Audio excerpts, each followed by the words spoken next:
Christmas উপলক্ষে পড়তে শুরু হয়েছে মাসব্যাপী মেলা। এখানে বাচ্চাদের জন্য আয়োজন করা হয়েছে ঘোড়া চক্কর, যেটা বাংলাদেশের বিভিন্ন মেলাতেও দেখা যায়। ঘোড়ার সাইজ সেম, ডিজাইনটা ভিন্ন। এখানে বাচ্চারা অনেক আনন্দ করতেছে, পাশে তাদের গার্ডিয়ানরা ছবি তুলতেছে, ভিডিও করতেছে। প্রচুর লোকের সমাগম মেলা উপলক্ষে। মেলা 1 মাস ব্যাপী থাকবে এখানে। শুধু পর্তুগাল না, পুরো পর্তুগাল বা ইউরোপ জুড়েই পুরো 1 মাসের আনন্দ করে। ডিসেম্বরে ক্রিসমাস উপলক্ষে এদের 1 মাস ছুটি থাকে, এখানে প্রচুর আনন্দ। এই যে মঠ, এটা এখনো লাইট অন করে নেয়, সন্ধ্যার পরে এটা আলো জ্বালিয়ে দেয়, তখন দেখতে আরো সুন্দর লাগে।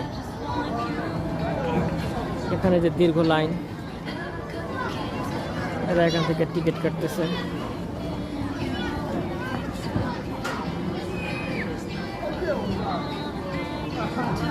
রাস্তাঘাট জুড়ে প্রচুর লোকের সমাগম। 1 মাস ব্যাপী এরা শুধু আনন্দ করবে আর ঘুরবে।